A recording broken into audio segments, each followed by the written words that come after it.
Well, good afternoon. I want you to do something for me. I want you to shout out, howdy! Howdy! Well, howdy yourself. What a nice, friendly group. My name is Lew Bolton, and I love me some Wiley Oakley stories.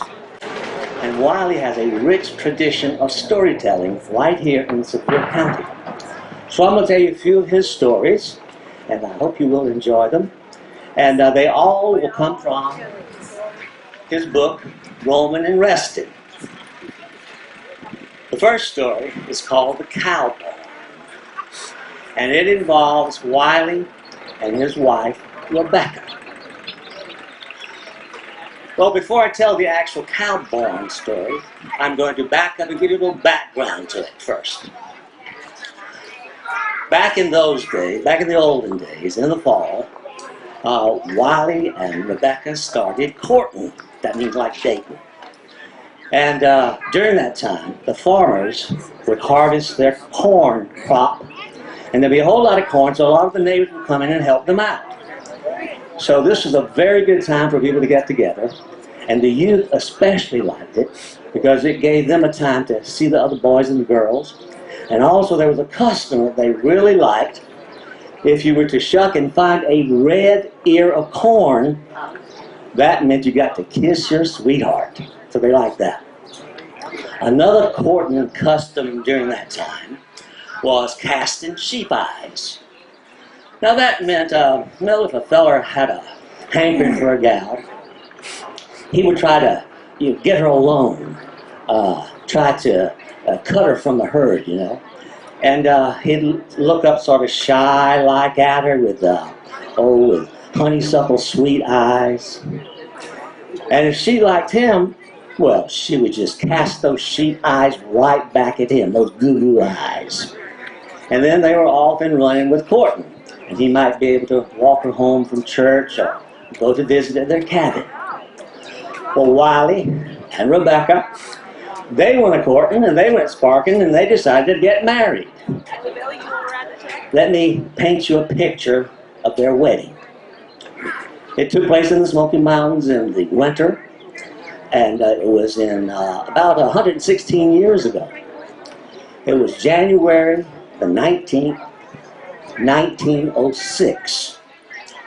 It was a winter, the snow was on the ground, it was cold outside the Noah Bud Ogle cabin.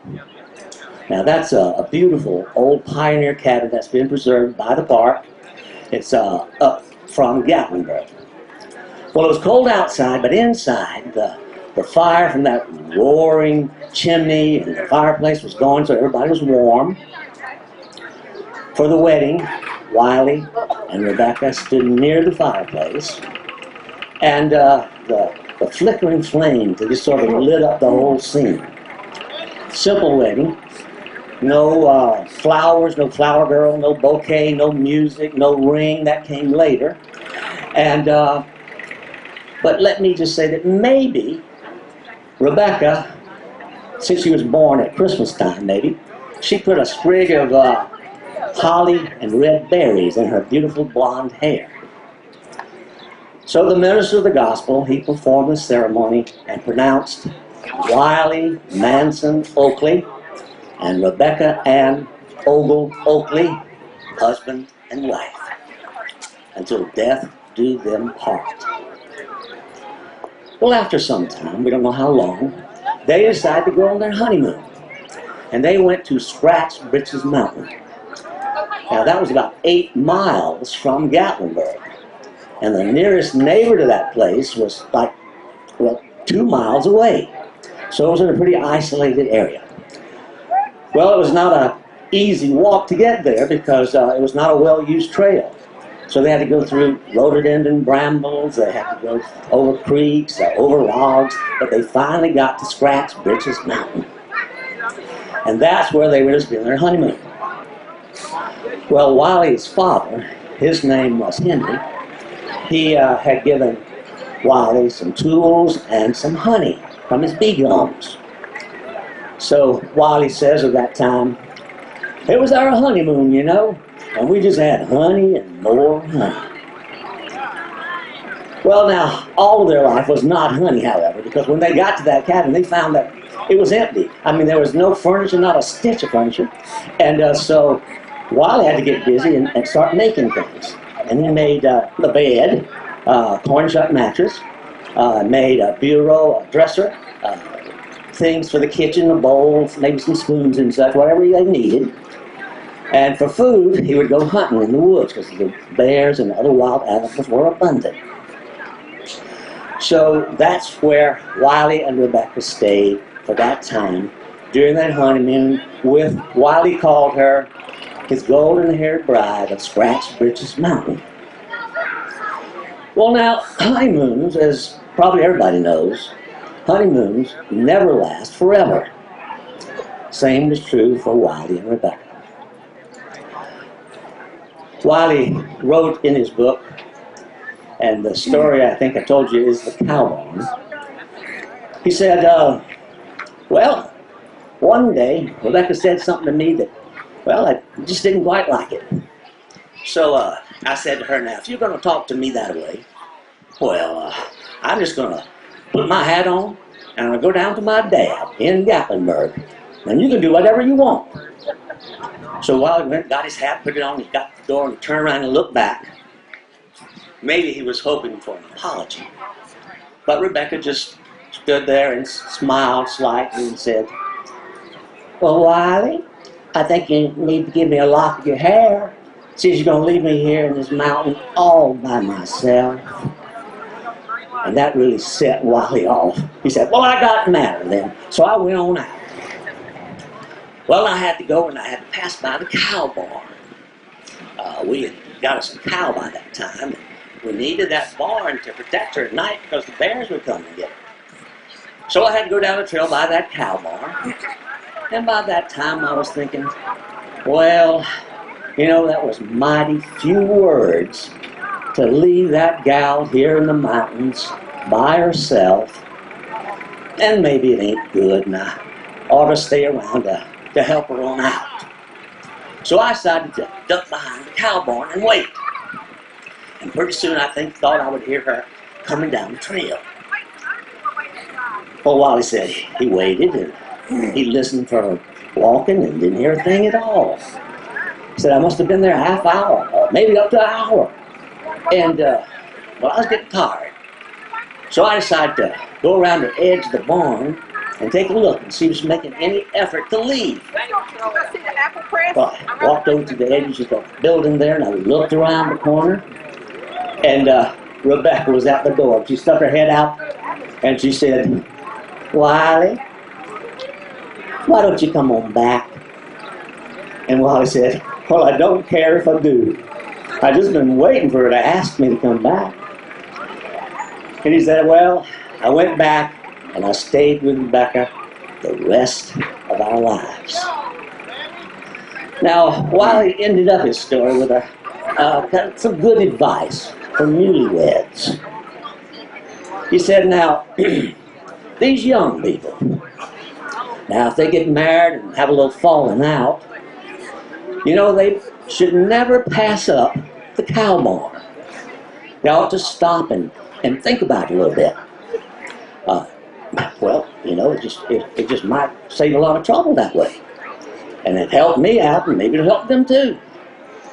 And you older couples, you might take something from this too. And if you ain't got a barn, maybe you ought to pay to have one. Might save a lot of trouble. And that's Wiley's story of the cow barn. Well, Wiley and Rebecca lived together. They stayed at that cabin for 4 years. And then they moved around and finally ended up in Gatlinburg on the Parkway. They had the Wiley store. And some say that there was a sign that read, antiques made to order at the Wiley shop. They were together about 48 years, and they had 12 children. And there's one child still living, and his name is Wiley Oakley, and he'll be 92 come July. But I'm also happy to say that one of Wiley's children, named Harvey, his daughter is here. And one of their sons named Charles, his daughter is here. That's Penny, and that's Anita back there. So glad to have you today. Well, that's the story of the cow barn, and now I want to tell you another one. And this one is called Uncle Tom Camel. Uncle Tom Camel, spelled C-A-M-E-L-L. And that was Wiley's spelling of Campbell. You know, like the soup. Good. But Wiley spelled it the other way because he just sounded words out, and that's how he put it down in the book. Well, one time, Wiley had a group of tourists to hike, and he decided to take them up and see the Campbells. Well, there were 100 of them, and they were all teachers, and they were all women. Well, they were not quite used to the kind of hiking that Wiley was going to lead them on. This was not a stroll in the park. This was up a steep mountain, about a mile and a half long. And it was a tough climb. And pretty soon there was a little bit of complaining. Well, there was a lot of complaining. But Wiley thought, well, when they get up there and they see that view, and they meet Uncle Tom and Aunt Sophie, it'll be well worth it. So they hiked up the mountain. Up the mountain they went. Well, they finally got to the top, and the Campbells, they just greeted them and made them feel right at home. They had a good visit, and the view was spectacular. It looked out over Gatlinburg, beyond to the peaks of Mount LeConte, and on over to the Greenbrier Pinnacles, and beyond that, mountain range after mountain range. So that was a real good visit that day. And one of the women, wouldn't you know it, she went up to Aunt Sophie and she asked, now, is there another trail to get up to your cabin? And Aunt Sophie said, oh yes, well, there is another way to get up here, but it's rough and tough. Wiley brought you the best way. Well, that made Wiley feel better. Well, they said goodbye to the Campbells and went on down the mountain. More complaining. Some of them saying things like, oh my gosh, I thought it'd be easier going down this trail. But you know what? There was no easy up or down of that trail. It was not easy for Aunt Sophie in 1935 when she was 80 years old and she went down that trail for the last time. She was carried on the shoulders of the CCC campmen. They were down in the ice and the snow. Well, as she was going down the mountain, the bells in the church steeple rang out, and it was the custom to ring the number of years that the person had lived, to ring out to let people know that they had died. Well, Uncle Tom, he came down that same trail in 1938. And they were both buried at the White Oak Flat Cemetery. That's in the backside of Gatlinburg. Or, as Wiley phrased it, they were placed under the sod and view. Well, that group finally got back to Gatlinburg, and they went their way saying goodbye. Wiley went back to the Wiley shop, and when he got back there, he was sort of tired, and a little bit hungry, so he started plundering around in the kitchen looking for something to eat. Well, he found a nice big juicy chunk of fresh garden-grown onion, and he bit into that thing. Those flavors just exploded in his mouth. It was so good with a cat head biscuit. It was awful good. Well, it wasn't too long before Rebecca came scurrying into the kitchen. She said, Wiley, oh my gosh, your breath is so loud and so strong. Why, the people over in the shop, why, they can hear you, they can smell you way over there. You're ruining business. Wiley, you got to get outside. Go, scoot, scoot, get out here. So Wiley went outside the shop, and he sat by the edge of the gravel road. By the way, it was still a gravel road in 1940 when President Roosevelt drove along that road, going up the Newfound Gap to dedicate the national park.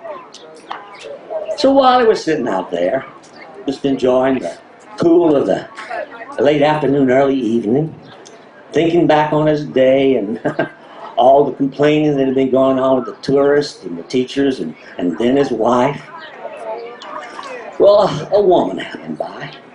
Wiley knew her, and she was just passing the time of the evening also. She greeted Wiley, and Wiley, don't deny you have eaten onions. He said, oh yes, I have been eating onions. And Rebecca, she run me out of the kitchen.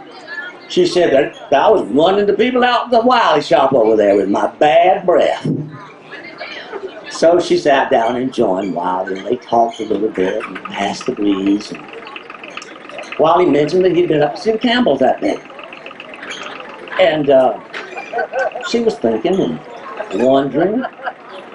She said, Wiley, why do you think it is that Uncle Tom lives on that mountain so far away from town? And Wiley pondered on it. He said, well, I reckon Uncle Tom lives way up on top of that high mountain, way up that steep trail, away from Gatlinburg, so he could eat onion and not be bothered by nobody. And that's the story of Uncle Tom Campbell. Have I got 2 minutes? I'll tell one more quick story then. One time, Rebecca wanted Wiley to go to the store for a loaf of bread for supper. So he left home to go to the local store to get bread, and on the way he met some tourists, and they hired him to guide them. So 2 days later, Wiley showed back up at the family home at the cabin there, and Rebecca just stood there looking at him. And finally she said, Wiley, did you bring the bread? And that's another little story from Wiley.